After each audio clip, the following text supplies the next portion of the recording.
Bonjour à tous, ici Priscille de Productivio. J'espère que vous avez passé un bon week-end confiné, un de plus. On a eu quand même un beau temps, donc j'espère que vous avez pu en profiter, au moins pour ceux qui ont un balcon, une terrasse, et pour ceux aussi qui peuvent aller faire une petite marche quand même d'une heure. Alors moi je suis en vacances, comme je vous l'ai expliqué la semaine dernière. Donc mon petit planning, ça va, je le suis pas mal, je suis assez contente de moi, je prends du temps pour moi, je fais des trucs sympas. Je sens que ça va passer à la vitesse de l'éclair, c'est 15 jours, donc j'ai vraiment l'intention d'en tirer le meilleur parti. Et aujourd'hui, je voulais vous parler de la consistance dans les efforts, parce que ça fait bientôt 2 mois qu'on est tous confinés et que pour beaucoup d'entre nous, on s'est peut-être dit qu'on allait faire des tas de choses pendant ce confinement, et puis on n'a peut-être rien fait ou pas grand-chose. Alors, on n'est certainement pas les seuls, hein. Vous n'êtes pas certainement pas le ou la seule à avoir fait des tas de plans, entre guillemets. Et c'est peut-être d'ailleurs quelque chose qui vous est habituel, hein. Peut-être que vous, régulièrement, vous vous fixez des objectifs et puis que finalement, au bout d'une semaine, 2 semaines, vous vous lassez de faire du sport tous les matins, de la méditation ou de choses comme ça. Alors, je vais vous proposer 5 points qui sont bien utiles quand on veut rester efficace et consistant dans les efforts que l'on mène, parce que bien souvent, hein, quand on veut atteindre un objectif, je dirais même c'est tout le temps, quand on veut atteindre un objectif, ça ne tombe pas dessus comme ça pendant la nuit. Il faut faire un certain nombre d'efforts pendant un certain temps pour obtenir son objectif, quel qu'il soit. Alors, le premier conseil que je peux vous donner, c'est de garder vos yeux sur votre pourquoi. C'est-à-dire rester connecté sur ce que vous souhaitez faire sur le long terme.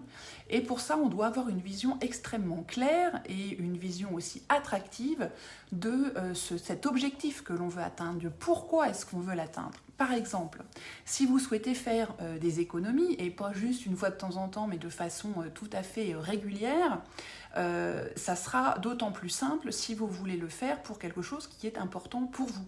Peut-être pour acheter votre première voiture, votre premier appartement, pour vous offrir un voyage de rêve pour vos 40 ans, que sais-je. Plus cette raison a une importance, un enjeu pour vous, plus ça va être fort et plus vous allez pouvoir vous y accrocher dans les moments où vous avez un petit coup de mou, vous n'avez pas trop envie ce jour-là de vous y mettre, et puis ou là, si je reprends le cas de mes économies, vous craqueriez bien pour un petit sac à main mais qui coûte une blinde. Peut-être qu'en fait, en vous raccrochant à ce pourquoi vous voulez faire des économies, ça sera toujours plus simple, en tout cas pour tenir. Et ça, ça marche pour tout. Que ce soit parce que vous voulez démarrer une entreprise et en vivre, parce que vous avez décidé d'écrire un livre, parce que vous voulez reprendre votre corps en main. Tout cela demande des efforts sur du long terme et pas juste un petit coup de collier une fois de temps en temps, hein. Donc pour les jours où on a vraiment une petite baisse de régime par rapport à notre motivation, c'est vraiment important de se rappeler pourquoi est-ce qu'on veut faire ça, quel est le but ultime, et voilà, on va s'accrocher à ça. On va aussi choisir son combat. Alors vous noterez que j'ai dit son combat, j'ai pas dit ses combats. C'est vraiment au singulier, c'est-à-dire qu'on ne peut pas faire tout en même temps. Et il est vraiment essentiel en matière de constance, hein, de se dire qu'on ne peut pas courir plein de lièvres à la fois parce qu'on va en attraper aucun, hein, comme le dit le dicton. On se fixe un objectif, on définit les habitudes que l'on doit mettre en place pour atteindre cet objectif, et on commence un par un, hein. On se prend le premier petit objectif, on le met en place, ça devient une habitude, on passe au second, etc. etc. C'est une limitation que l'on a, hein, dans notre façon d'être, c'est qu'en fait on n'a pas on a une capacité limitée de volonté et de discipline dans une journée. Donc on peut booster, hein, tout ça avec le pourquoi, par exemple, dont on a parlé tout à l'heure. Néanmoins, quand on est très fatigué, la volonté, elle part, voilà. Et en plus de ça, si on doit avoir de la volonté qu'on va devoir séparer entre différents objectifs qui vont peut-être se faire concurrence, bah, du coup, le montant de volonté de la journée, entre guillemets, hein, il va se trouver réduit. C'est par exemple, on va vous déconseiller d'arrêter 2 addictions en même temps. Imaginez que vous soyez accro au sucre et en même temps que vous soyez fumeur. On ne va jamais vous dire d'arrêter les 2 en même temps. Il va falloir faire votre choix. Parce que voilà, ce sont des choses addictives, donc pour pouvoir tenir, il va falloir quand même se raccrocher fortement à son pourquoi, mais aussi à sa volonté. Et là, s'il faut que ce soit coupé en 2 entre la cigarette et le sucre, bah là, ça, vous avez toutes les chances d'échouer. Donc on en prend un, on s'y tient, et jusqu'à ce que ce soit vraiment une habitude bien ancrée, on ne passe pas à autre chose. Alors, ensuite, le troisième conseil que je peux vous donner, c'est de planifier l'habitude que vous voulez prendre, planifier cette chose qui est très très importante dans votre vie, dans votre calendrier. Si vous avez lu les ouvrages de Stephen Covey, vous vous souvenez peut-être qu'il a donné le secret le plus important quand il s'agit d'être constant et régulier. Il dit « Ne priorisez pas votre planning, mais planifiez vos priorités ». Ce qui veut dire qu'au moment de faire votre programme quotidien, hebdomadaire, mensuel, annuel, on va mettre en premier tout ce qui est prioritaire. Alors, si votre priorité du moment, c'est de faire du sport, c'est ce que vous allez mettre en premier. Vous allez choisir les créneaux dans lesquels vous allez faire du sport. Et tout va se tourner ensuite, toute votre vie, entre guillemets, votre reste de votre planning va tourner autour de ça. Et pas, on essaye dans un agenda super plein à craquer, on essaye de faire une petite place pour créer une petite séance par-ci, une petite séance par-là. Non, ça ne va pas marcher sur du long terme. Au contraire, on va déjà mettre les fondements, les piliers en fait, de nos priorités. Il peut y en avoir plusieurs dans notre vie. Et autour, on va mettre les choses qui sont moins importantes. Je pense que vous avez tous vu des tas de fois sur Internet cette vidéo où c'est un professeur qui explique à ses élèves un peu la gestion des priorités. Donc il a une espèce de grande jarre, et puis il a des pierres, des cailloux, enfin des grosses pierres, des cailloux et du sable, et puis il faut qu'il fasse tout rentrer dans la jarre. Donc en fonction de comment vous commencez à remplir la jarre, ou tout rentre, ou rien ne rentre, ou la moitié. Et la bonne solution, c'est de mettre en premier les grosses pierres, donc ce qui va représenter la base de notre vie, les priorités. Ensuite, les petits cailloux, qui vont être les choses un petit peu moins importantes. Et puis, dans les petits interstices, vont se glisser le sable, voire même de l'eau. Mais si on le fait dans l'autre sens, ça ne marche pas. Donc là, c'est exactement pareil pour la priorité que vous vous êtes fixée pour atteindre votre objectif. Si vous avez décidé de créer votre entreprise, donc il y a un certain nombre de choses à faire, c'est votre priorité. Tout le reste doit tourner autour. Et c'est pas quand vous avez 5 minutes que vous allez pouvoir vraiment avancer de façon constante. 4e conseil, ignorez votre petite voix. Alors on en a déjà parlé plein de fois sur le blog et dans le podcast. On a toujours la petite voix qui nous dit « Ouh là là là là, voilà, aujourd'hui je le sens pas du tout ». Et alors elle va nous inventer des tas de raisons, mais pour ne pas faire les choses. Il fait trop chaud, il fait trop froid, vous êtes fatigué, la nuit était courte, vous avez mal au ventre, vous avez passé une sale journée, j'en passe et des meilleurs. On n'est pas à la hauteur, on n'a pas les compétences, on est trop si, on n'est pas assez ça. Là, la petite voix, là derrière, elle y va, mais à fond, pour nous raconter des histoires fantastiques, pour ne pas faire ce qu'on a décidé de faire. Donc il s'agit pour nous de, écoutez, on va l'entendre, la petite voix, elle est là de toute manière, mais de faire comme si on ne l'entendait pas, de n'y prêter absolument aucune attention et quand même d'avancer. Je vous ai parlé déjà plusieurs fois d'un auteur qui s'appelle Rory Vaden, qui a écrit un livre très intéressant qui s'appelle Take the Stairs sur la discipline, et d'après lui, il nous dit voilà, on a le choix entre laisser tomber, dès qu'on entend la petite voix, et celui de faire ce que l'on doit faire, même si on ne le sent pas. Même si ce jour-là, on n'a pas envie, on est fatigué, on se raconte tout ce qu'on veut. Voilà, en fait, on peut le faire. Imaginez un athlète professionnel qui, un jour sur deux, il regarde la météo, il se dit « Oh là là, non, aujourd'hui, je ne vais pas y aller parce que là, il fait vraiment pas beau. On verra ça demain, je vais regarder Netflix. » on ne va pas miser sur son succès. On est bien d'accord, hein, si un jour sur deux c'est comme ça. Et c'est idem pour tout ce que l'on fait.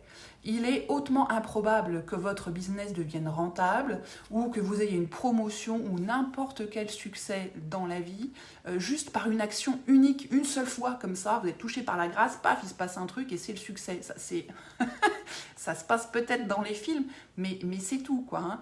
C'est plutôt des petites actions qui vont être faites de façon répétitive pendant des mois, des semaines, voire des années, qui vont vous permettre d'avancer. Alors la petite voix, on lui dit de se taire. Et je voudrais faire un petit aparté sur le fait d'écouter son corps. Parce que j'entends beaucoup ces dernières années des gens qui disent, voilà, il faut écouter son corps, il faut écouter son corps, il faut écouter son corps. Très bien, il faut bien effectivement prendre soin de soi, écouter ce que le corps nous dit. Mais c'est le corps, pas la petite voix. Hein. Parce que je pense, et pour avoir à discuter avec un certain nombre de personnes qui écoutent leur corps, qu'elles n'écoutent pas du tout leur corps. Elles écoutent la petite voix qui leur raconte des âneries et qui leur fait croire que c'est le corps qui parle. Hein. Croyez-moi, quand le corps il parle, on le sait. La petite voix, là, et surtout, c'est votre cerveau reptilien, dont on a parlé il n'y a pas très longtemps, qui est un économisateur d'efforts, ou un économiseur plutôt d'efforts, en vue d'une prochaine lutte ou une bataille ou un combat, et qui va toujours vous trouver une bonne excuse pour ne pas faire. Hein. Mais c'est surtout pas votre corps, c'est la petite voix. Alors, ne tombez pas dans le piège, hein, parce que sous prétexte de vouloir s'écouter ou écouter son corps, on va plutôt s'écouter tout court et tomber dans de la complaisance qui ne vont pas vous faire avancer. Donc, soyez extrêmement vigilants à ça, parce que sinon vous allez vous inscrire dans un cercle permanent d'échecs. Enfin, le dernier point, c'est rester dans la course. Alors, l'idée ici, c'est d'abandonner l'idée du tout ou rien. Souvent, on se fixe un objectif, on se fait un beau tableau de suivi, hein, pour voir qu'on le fait bien tous les jours, voilà. Et puis un jour, pan, voilà, on a décidé de méditer tous les jours, et puis un jour, on ne médite pas. Ça ne veut pas dire que tout est foutu et que vous êtes incapable de tenir un objectif et que vous êtes raté et que ceci et que cela. Non, ça veut juste dire que un jour, vous ne l'avez pas fait. Point. Donc là, vous avez forcément la petite voix intérieure qui va vous torpiller le moral encore un peu plus, hein, parce qu'elle se dit « Ah, voilà une occasion de lui en faire entendre raison et puis que ça ne sert à rien de faire tout ça, on va rester tranquille. » Non, vous avez juste raté une fois, et bien demain, on recommence, un autre jour, on s'y remet. Je vais prendre un exemple, et c'est pas pour ça que tout est foutu. Hein. Et je vais prendre un exemple, je pense que ça va être assez parlant. Imaginons que tous les soirs, vous vous dites, voilà, je vais lire pendant 15 minutes. Et donc, tous les soirs, vous prenez votre livre et vous lisez pendant 10-15 minutes, 20 minutes les jours où vous n'êtes pas trop fatigué, avant de vous éteindre. Et puis un jour, vous rentrez super tard du boulot, d'une fête, de ce que vous voulez. Et là, vous n'avez pas la force de tenir une page, vous vous endormez. Est-ce que le lendemain matin, vous allez vous auto-flageller en vous disant « Oh là là là là là là, j'ai pas lu hier, je suis un raté, je suis une ratée, franchement, je suis nulle. Et ce soir, si je me remets, je vais devoir reprendre mon livre à la page 1. » Ça ne vous viendrait pas à l'idée, on est d'accord. Hein, vous allez reprendre votre livre là où vous êtes arrêté, surtout si vous êtes presque à la fin d'un thriller, vous n'allez pas reprendre la page 1, on est d'accord. Mais c'est pour tout pareil.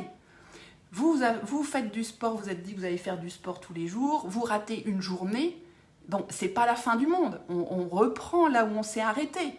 On n'a pas médité, mais c'est pas pour ça que tout ce qu'on a fait avant c'est nul. Vous êtes au régime depuis 3 mois, vous avez mangé un petit gâteau au chocolat, vous n'allez pas reprendre avec un petit gâteau au chocolat tout ce que vous avez fait, ça n'a pas tout ruiné. Hein, donc on prend acte, ok, bon c'est tout, on a eu une petite faiblesse, un petit truc, une bonne raison de ne pas faire, et puis on recommence. Par contre, si je reprends l'exemple de mon livre, si pendant 1 an vous ne lisez plus, il y a des chances qu'effectivement vous deviez reprendre à la page 1 parce que vous n'allez pas vous souvenir de l'histoire. Et c'est pareil pour toutes les habitudes. Hein.